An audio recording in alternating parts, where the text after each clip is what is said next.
Brooklyn Independent Television. Spring is a time for renewal, and the Red Hook Library is coming back to life. The waterfront community is celebrating the return of one of the most treasured and vital community resources after Superstorm Sandy left the shelves waterlogged and the doors locked. Sandra Sutton is the neighborhood library supervisor at Red Hook and gave Brooklyn Review a tour of the freshly renovated space.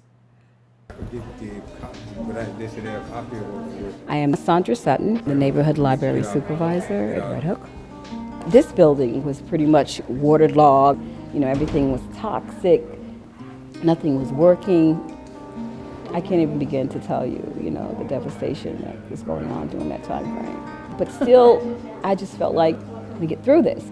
I work here every day. You get to know people. This is a community organization. It should have been 4 to 7. Might have been 3, but I'm not sure. Okay, so I'm printing out 4 to 7. Yeah. And you should be able to get it at this time. All right, you're welcome. And what nicer gift to give to a community after going through something horrendous like that. To come back and say, this is your library, this is something new, and it's better than it was before. It's a beautiful branch now. Hello. Hey, how are you? How you doing? Good, good. This area was our reference area. There were electrical outlets that was on the floor. When we came in, that area was full of water. There were shelves. All of this was wood. There's a metal now, so now we have metal shelves. The water came up about a foot at the bottom of the shelves. So everything from on the bottom shelves were damaged. Nothing was working over here because the electrical wiring had water in it. The towel was coming up a little bit from the water damage.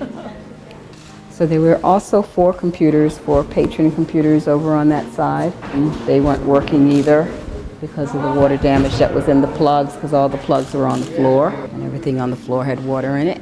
We had electricity, we had lights, but nothing on the floor was working. Everything that you see was pretty much in the same order as you're seeing it now, only the shelves were wood. And the wood was obviously wet and decaying and toxic. Yeah. Now everything is cleaned out here now, but if you were here during the time that we were here during the storm, they put everything in the back. So this area was full. And as you can see, we had a garden. There's nothing here now. All the plants are gone, dead. There was a shed here that was full of water. We were waiting for a new shed. On that metal piece right there, that's where the shed was. This is our meeting room, and in here is pretty much where we had all of our toys, and they replaced the cabinets. This room was in pretty bad shape. The water had kind of pushed in a lot in here. And here is our boiler room. This area still had water inside, okay? The Snapple machine that used to be on the floor is not working anymore because it was water damage. Our copier that was on the floor is not working anymore because of water damage. The water was like 2 feet high on the floor in here, still lingering around. This is our networking system. Everything had to be replaced. Nothing was working. All the cables were wet. This is our kitchen. Got some new stuff, and everything was pulled out of here. New lockers were put in. All the lockers that were on this wall were removed.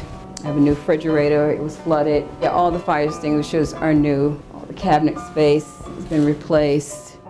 And this is our workroom, they did a lot of work in here. We have no furniture. So all the furniture was discarded. We're waiting on furniture. They just put those new lockers in here, new cabinet, new tables, new floor, of course.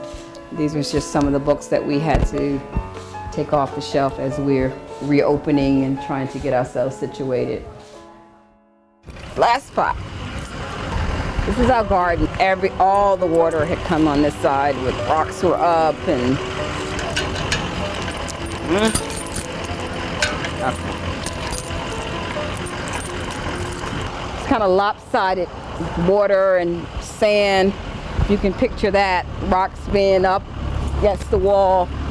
You can see the print of the water over there. That's where the water came in mostly. But everything was kind of turned upside down. And I'm hoping that it'll be used more this summer. Watch this and other Brooklyn Independent Television episodes online at brickartsmedia.org/BIT.